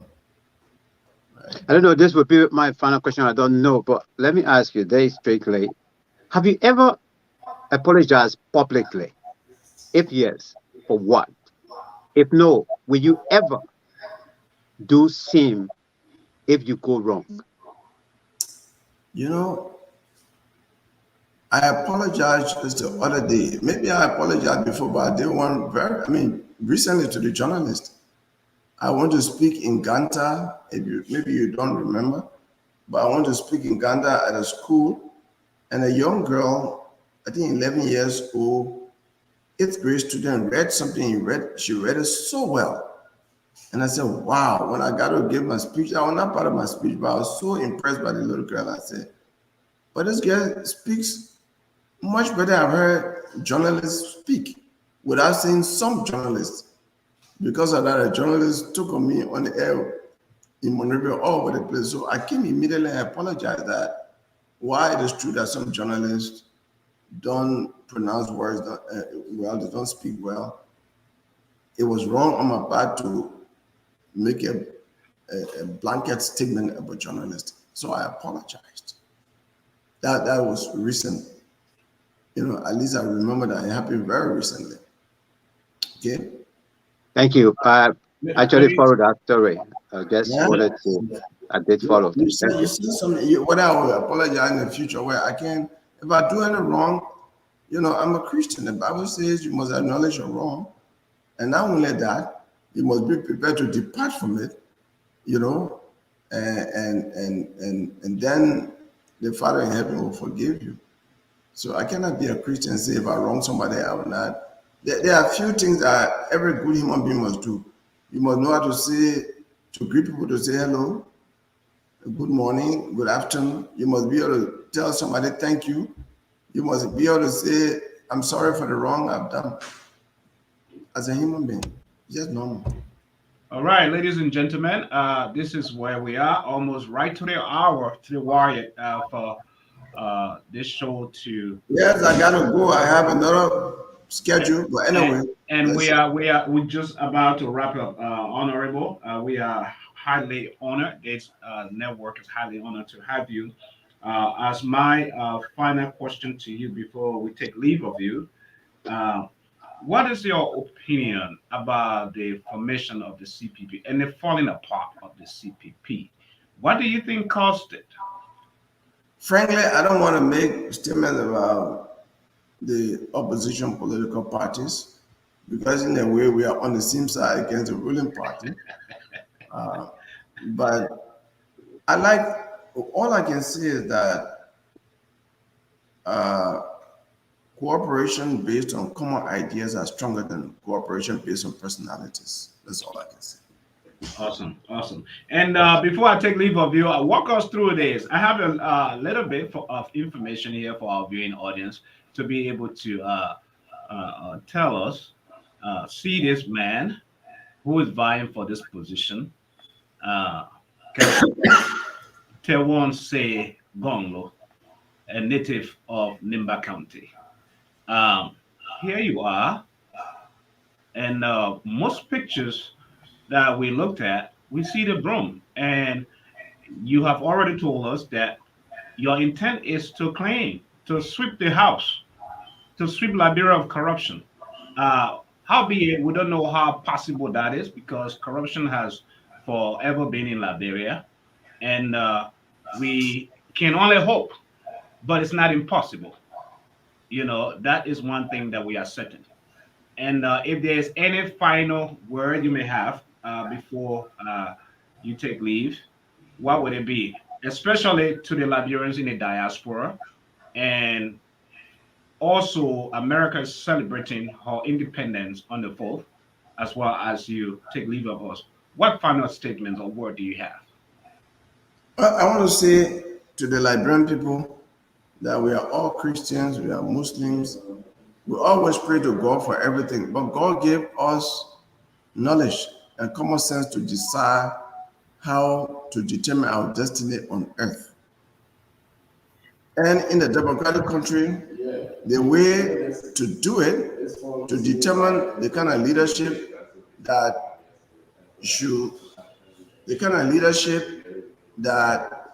should govern us should be by the use of our thumbprint. By the use of our thumbprint, we can elect very good government. By the use of our thumbprint, we can elect bad government. This is the way that we have to chart a new course of life in our country. The Constitution given to us. We should not carelessly use this term. When we do that, we'll be like other countries. I watched the Prime Minister of UAE and somebody say, how come your country is so developed? You turn desert into such a land that everybody is coming to. He said, leadership, leadership, leadership, good governance. Yeah. And in a democratic country, you get leadership by wisely using your tongue on election day. Not for bear rice, not for beer, not for bear cement, not for bundle of zinc, not for scholarship. Lee Kuan Yew took an underdeveloped country, an island country, Singapore, and transformed it by rule of law and strong battle against corruption. One of the things he did, one of his ministers was taken on vacation by a businessman. When he came back, he was dismissed immediately because in that kind of gesture by a businessman lies conflict of interest. Between that businessman interest and the interest of the citizen as a government official, you will compromise in favor of the businessman. So these are the examples that I intend to follow. And I'm appealing to the Liberian people to look my way. I don't have back of rice to give them. I don't have money to buy a bundle of zinc to give it to them. But I can promise them that we'll run a clean government and their children and children's children will benefit. I will establish a legacy that will make all rogues afraid of coming into government and all rogues running away from government so that we can have a government that can truly serve the people of Liberia. I thank you for providing me this platform, and I want to wish the American people a pre-Independence Day, and I hope they will enjoy July 4th. And all of us who are living here, Liberians, who by the good gesture the Americans are here, will celebrate their day with them, hoping that one day Liberia will truly become a sweet land of liberty that people can freely come to, and Liberians will be reluctant to run away from and be quickly running to go back to. That is what I call home, and that's what I want to do for the Liberian people.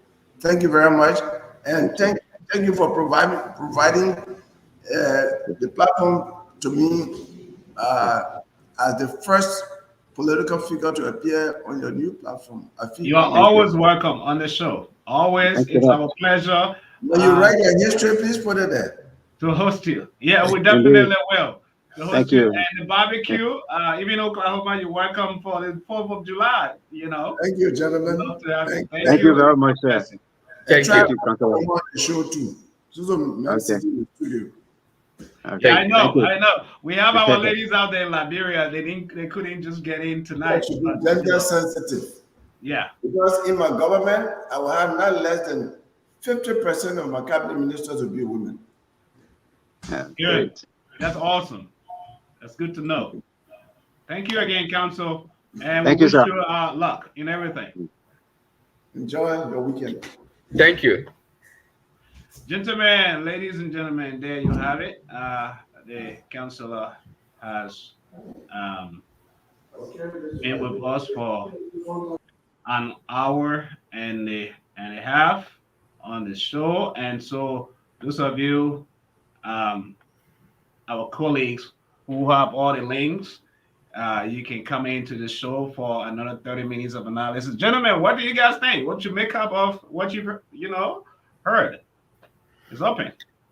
I think Tiawan Gongloe, he has there's no doubt about his experience, especially when it comes to Liberian public service.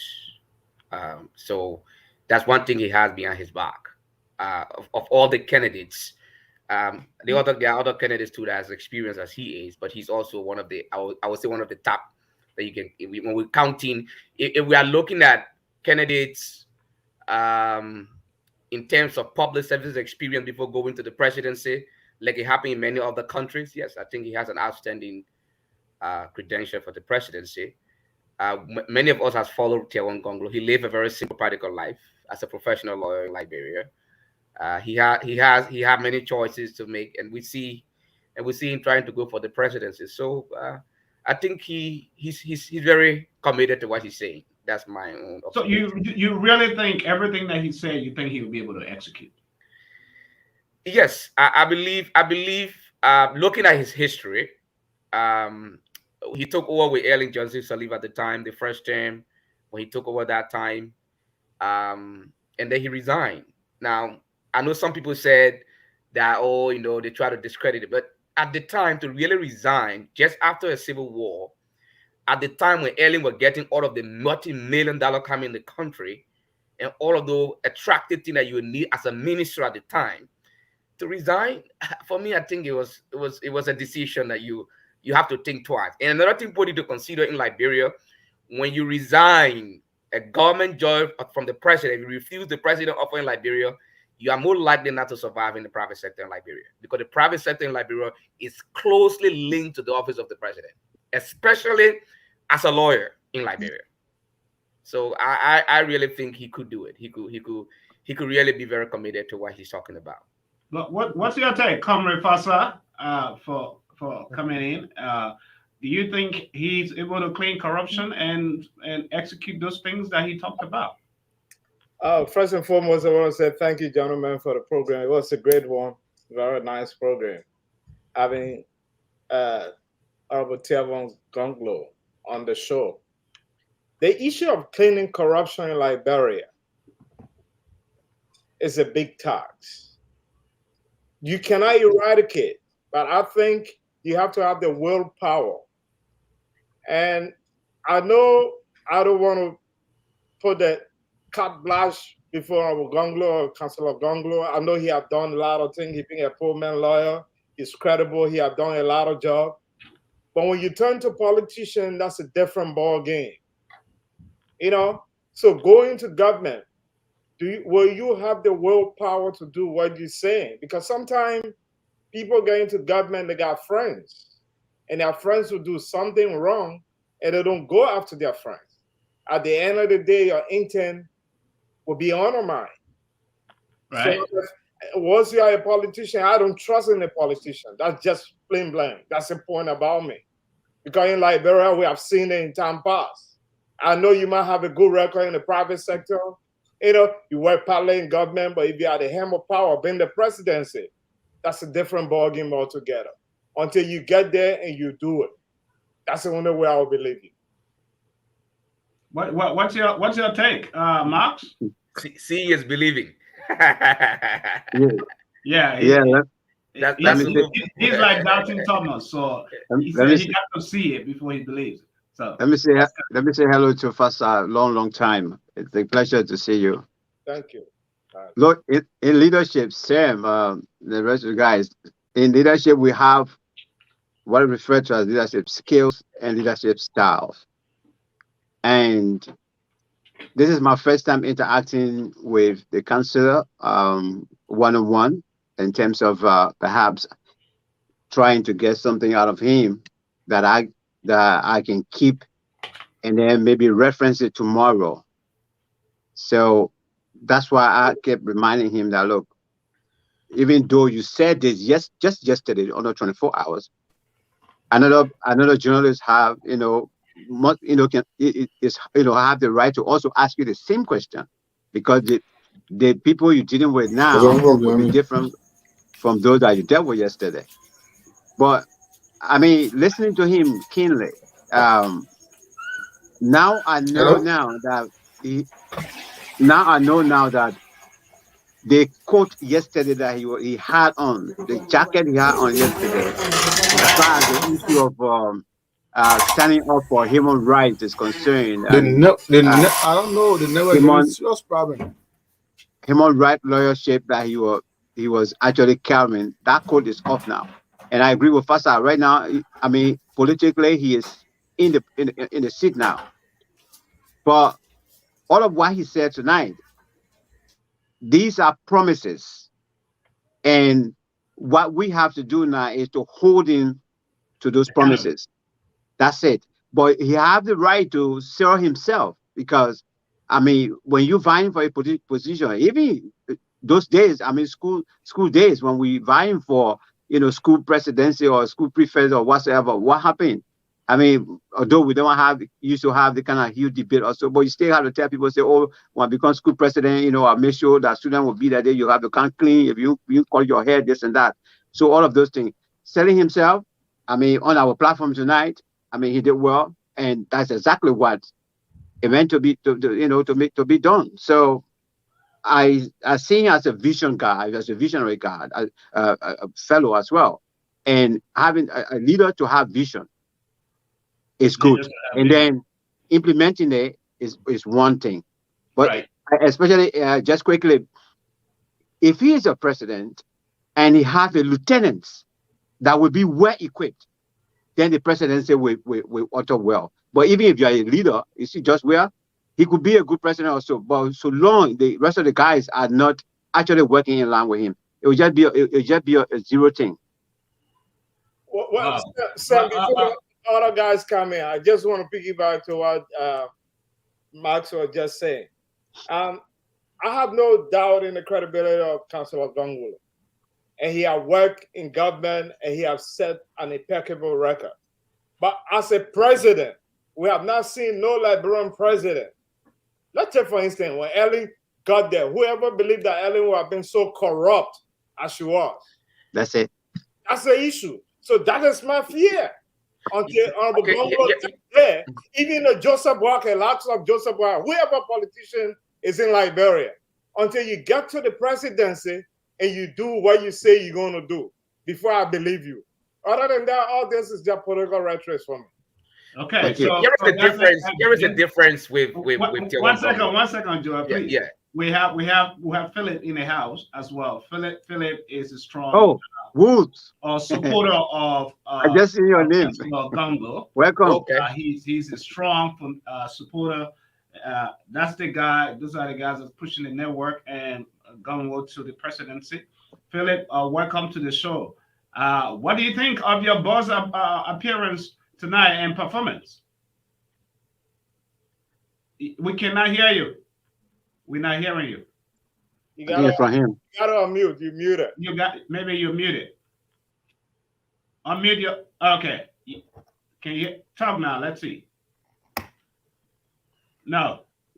Still the same. Yeah. Maybe log out and log back in because the problem is coming from your end. So yeah, go ahead, Joel.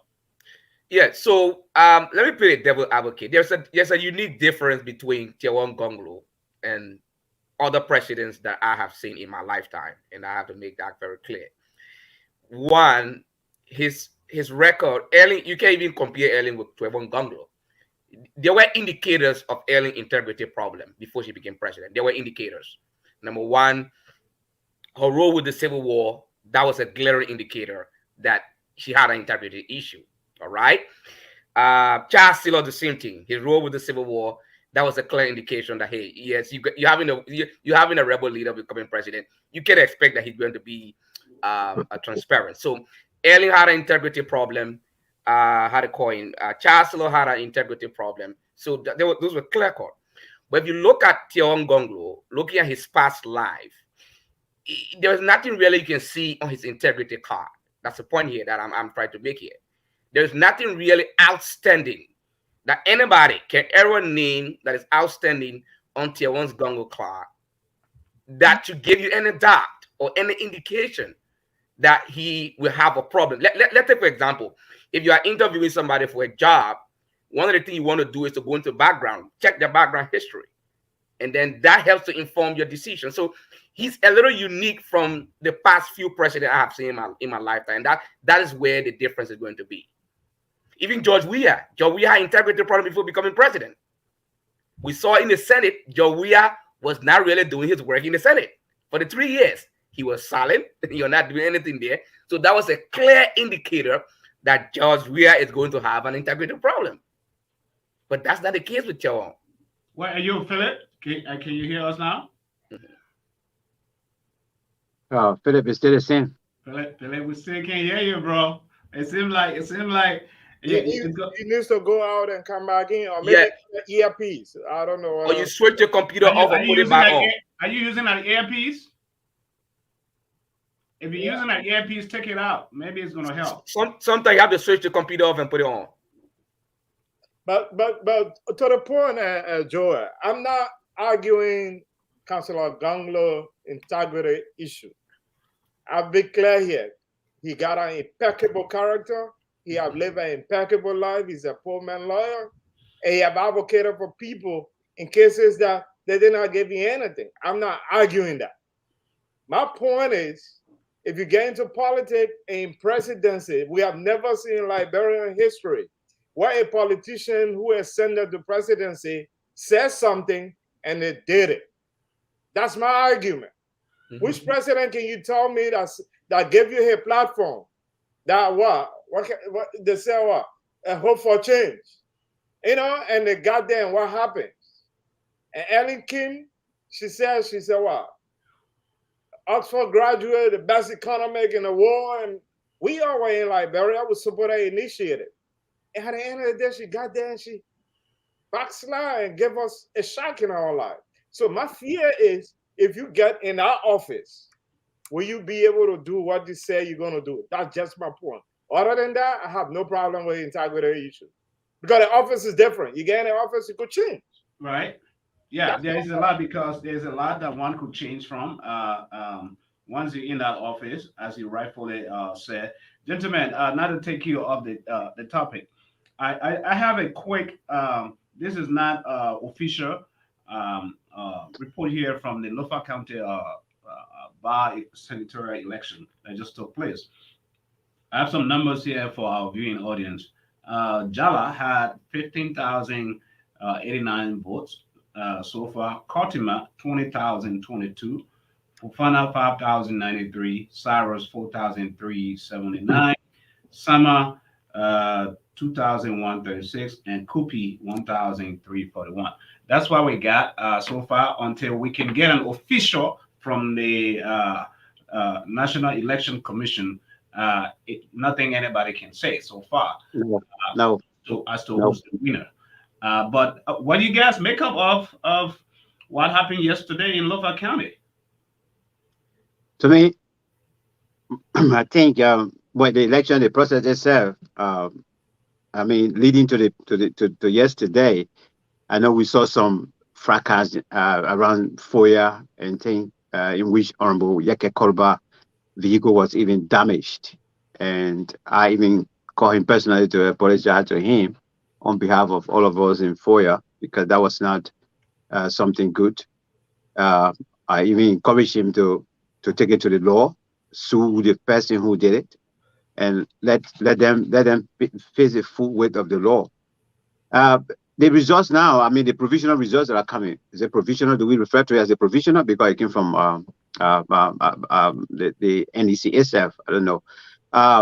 As far as where we stand is concerned, I think we have two individuals who have conceded already. That's Mayamu and Cyrus. But then I don't even know the other two guys are way at the bottom there. Up to now, they haven't even come out to say, oh, me, you know, this and that. They have not even considered nothing. But looking at where we are right now, for me, I can only say, look, you know what? I went in the chat room, I told the guys, I said, this thing about this celebration and then sending information out, you know, not coming from the National Elections Commission, I think you need to hold on to it, because you will confuse the whole thing and you will confuse your lay partisans that are on the ground. That's why I got angry with Thomas Father this morning. So morning he went on his radio station in Foya there, and those guys from radio from this network they call Freedom Radio, they went there with their live television in Jumplo studio. So, and Jumplo, he's the one that actually pushing the jump, or he got Jumplo anyway. And then he went there and said that they have won election. So all his people should get prepared for celebration and whatsoever. Come on, man. Why would a sitting lawmaker break election laws like this? You are inviting what? Trouble. And there is trouble, as we saw even tonight, you know, from the live feed that was coming from Top TV Media in Florida. You put your people in the street. Why if it turns the other way around? And then the other people now comes in the street and say, oh yeah, they are giving it to us. Boom, the opposite, oh, they cheat us. So I think for me, that was not good on the side of Thomas Fowler. And I just hope that our people will continue to listen to some of us so that, we can avoid trouble in that Lofa County again. All right, guys. Joel? I think the election in Lofa, from what I'm seeing, is going to be a very close, narrowing race. It didn't look like that last night with what was coming out of there, though. Yeah, initially, especially from the strongholds of the strongholds of Kotimai, because you had to see the different areas, right? But it's going to be a close call. Number two, to be very frank, I'm one of those who believe that Kotima was a risky candidate. It was a very big risk on the part of the opposition to have defeated Kotimai, and the reason why I thought that was a very big risk is because you have a lot of Loma candidates that are in the race. So if you have a lot of Loma candidates that are contesting, then the point there is that they could undermine they could dilute his ability to. But maybe that is well, what about the incumbent? The votes though between. What's about the incumbent? They have more Loma running, so if they kind of split the votes. Yeah, yes. But what's about the incumbent? For the benefit of Kotima. What's about the incumbent? What will you say about her? Who incumbent? I mean, Mayamu. Mayamu? Yeah. Yeah, but Mayamu, the votes that Mayamu were targeting, it doesn't affect Kotima that how to call it. It affects Kotima as well. But my point here is that how to call him. Kotima was not a very popular guy. If looking at his own history, he was not very popular, and he's from the Loma side. You already have a Loma how do you call it? A senator, and then you have so many Loma candidates contesting. So that created the chances of no. For me, I disagree on that analogy. Honestly, Here is it, Mr. Bakio. Here is it. The point is, if you and I from Foya district and we are contesting for the same seat, the chances are people that love me or love you, they have to make a very close call. They go behind you, although I'm not going to win, but what's going to happen to you? It undermines your vote because we are from the same ethnic group. That's what I'm looking at. Mayamu is from the Mandingo ethnic group.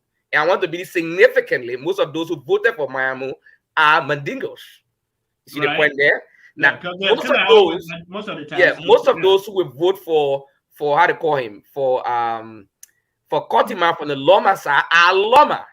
So if you have 4 Loma candidates running from that region, they have the ability to dilute his vote. That's my point. Yeah, but maybe if they dilute it, but the chances are that's why probably it kind of give him an upper hand because instead of all of them voting for one individual Loma, individual person or candidate, now they had to split the vote because it's pick and choose, and then Kotima probably will end up picking a date. That's my guess. Is your audio available now, Philip? Oh, Philip, I think enough for all tonight. They're monitoring the background. They're monitoring because at least it can happen to me, Philip, many times. I have the same experience. We'll work on it, man. I'm sorry, man. We wanted around with you tonight. We wanted you to promote all the pages, everything you get for fundraising, but it's okay. I want to make my comment on this whole Lofa County issue. Yeah, come on, bro. The issue of Thomas Fowler going on radio saying that they have won election, that's CDCMO. You remember when they had an election in Moserado County, by-election? Yeah. They're the same people. That's why they are far from the truth. They never give you the fights. I don't know why they don't give the fights, because they want to give their partisan the impression that, hey, we got this on our belt, which is not the case. At the end of the day, they realize that what they were saying is not the truth.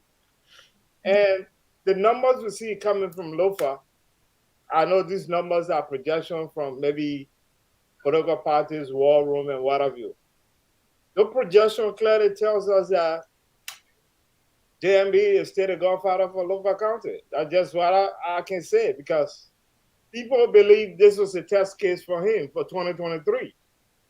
If United Party have lost this election, because projection clearly tells us that the United Party candidate is in the lead, if they have lost this election in Lofa, that means that CDC had a second term.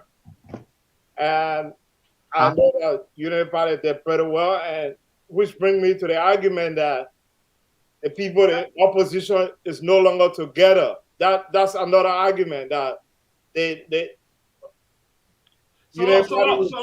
Paulo, I wouldn't say they did pretty well looking at the numbers, like you said, right? If he's the godfather for Lofa County, and you see the performance of what's coming out of there, you know, chances are the seditions are happy that they were not expecting that they could even get that close.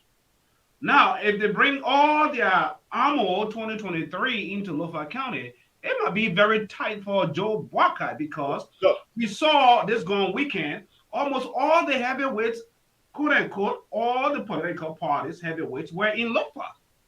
And if the result that we saw is it's so narrow like this, chances are Boakai could lose Lofa 2023. I disagree, gentlemen. If sedition were men enough, they should have put up a candidate.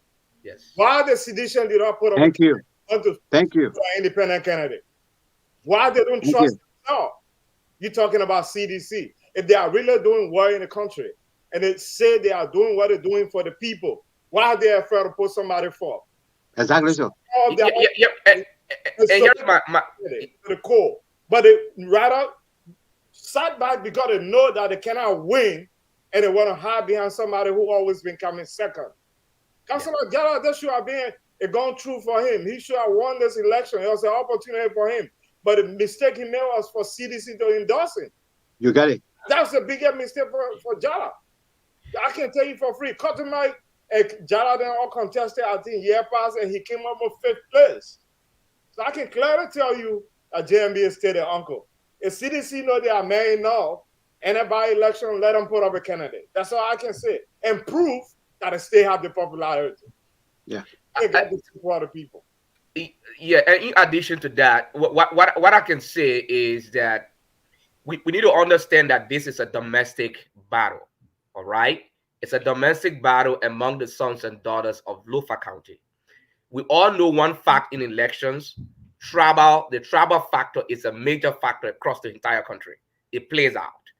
You are having a senatorial election, you are having the Lomas sending their sons to contest, you're having the bandits, you're having the Mandigos. So in that case, although there will be some respect for Boakai, but the people will not want to leave their sons easily to just say, okay, let's just listen to Boakai. So now, if you cannot use that scenario in a national election where Boakai will be the only guy from Lofa County on the ballot box coming from Lofa against somebody who is from another county, that would be a different scenario altogether. Then you will see the county as a whole will consolidate in a different manner, because it's very unlikely that people in Lofa will want to choose somebody from another county over Boakai in a national election. I really don't foresee that. So I don't want people to generalize this particular election, to me, that the presidential election will be the same way. Okay, indeed, yeah, Joel, I want to agree with you and Sam and Fasa as well, because this is where I really got angry with the Jala man. He went and registered as an independent candidate, and then went back and told his people, look, we are going as independent, and this will give us the opportunity for us to really speak on your behalf and bring about development here. That we're not going to say that party mandate will be promoted. No, because we have seen how party mandate is destroying things. This is the message he first took to the people. And now only for me to come and see CDC even ahead of him, standing before him and going ahead of him to run campaign. Look, the money the people printed and they brought in Liberia, and normally I in Monserrado and Monrovia, right? Our people have not been seen the new money until now. When this guy went on Saturday in the market, he buying things with $1,000 that the one you're paying with. I'm talking about Thomas Farah. He's the one that took the new money in FOIA. Is it really Now, true they call him the money bag? or you call ATM now, your money for it. Yeah, ATM? Really? it's just there. You can't finish. It's just there. Now, Okay, so well, this look is at the where issue of guys. I know time we out of our 2 hours, but just for as final discussion for this, right? Look at the issue. Look at it with Thomas Fowler. One would say we have had all these other past leaders in FOIA. Yeah. The likes of the Honorable Joseph Boakai, former defense minister, former senator Josh Tenme, the late Eugene Bakar, all of these. And then we didn't see, I'm playing the devil's advocate here. Yeah, go ahead. People will say they had the authority and the power to make use of their office because they have that influence, and nothing was seen for FOIA. But when you look at Thomas Fowler, who is in power as well as a representative, you see lights in FOIA, you see roads, quotas being paved in FOIA. He's making use of his office, using that influence. What do you make up of that? No, let me take on this first, because I work with Eugene Falakbaka, administrative assistant, during his first term. So if you say that your statement in fact is a disservice to leaders that from FOIA district. If you look at the hospital in FOIA today was done on Eugene. Eugene had a proposal for a university in our place. You go to every client in FOIA district, there is a hut. There's a place where the traditional people will sit and discuss issue. Palava huts are built all over that place. So Eugene was the one that supported immensely the Tamateko radio. So I can tell you for free. And when Eugene was represented during his first term, where was Thomas Fowler? Thomas was in the house. May so rest in peace. Eugene encouraged Thomas Fowler to join the Makona. There's an organization called the Makona River something that has to do with Guinness Rally in Liberia. Makona River Union, yes. Conferences, we invited Thomas. Thomas refused to show up. Where is Thomas coming from now? When Eugene was alive, we invited him to identify with the people of FOIA. Thomas did not identify with them. No. What was he waiting for? This is my point. Because I was in the office, I know what happens. So I just want to see Thomas and ask him, what were you waiting for? You know? Sam. All right. Sam, and Sam, this is the particular time you're waiting for. When he was on a plank fee in Battery Factory, and he was making money. Did he ever identify with us right in Chicken Soup Factory there? No. People actually identify him. Young people identified him to be a kissing man, and they used to invite him. That guy never used to turn up to any of our programs or so. Now, this is the only time, because the resources that he's now using, he's not searching for it. The money he's now getting, he's not searching for it, and so he's finding means. And this is only for politics. It's not just doing it because he's doing it with a whole heart. That I planned yesterday to do this, I never had money, that's why I didn't do it. No, he had money yesterday, he refused to do it. So right now, for me, it's just a showcase thing that, look, I want this to grab the political ball game so that I can control it in FOIA or whatsoever on behalf of the CDC. But I know very, very well, it will just be for a short time, Joel. All right. All right. I hope so. I just think one of the things I noticed in Liberia, and maybe I'll be wrong, is we don't really have a very good way of cataloging people achievements in Liberia. It's so quick for people to forget about the things that people have done. I know people have criticized Ambassador Boakai, but some of us are very young, and so we may not have been able to have had a taste of a lot of the great things he may have done and other things. But I still believe that if people really dig deeper and really bring out some of those issues, I still believe that a lot of them may have done a lot of other things in their own respective areas.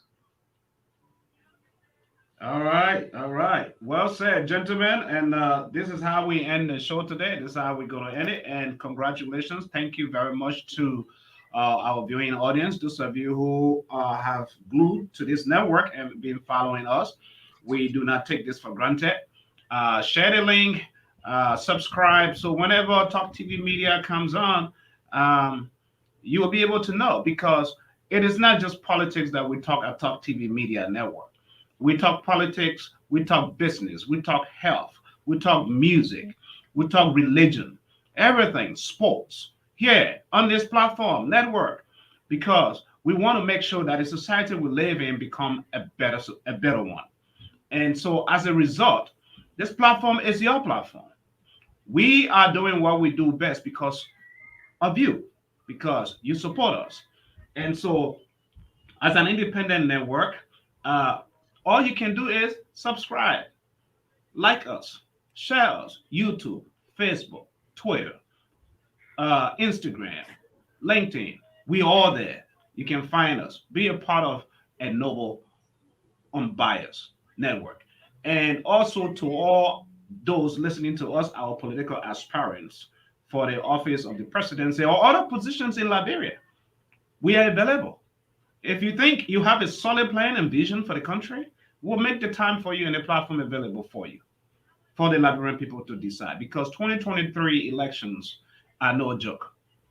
And they must be decisive and they must be well thought for, not someone giving you a bag of rice to vote. And this is why this platform is here to stay, to make sure that we educate our population. Until then, gentlemen, I'll see you in the next episode. Thank you, guys. Thank you very much for coming in and being a part of this. Bye. You want to tell me, say President Wade? Yes, only each other the president. Most think of the president. And I just said, Liberia, we should go. Okay.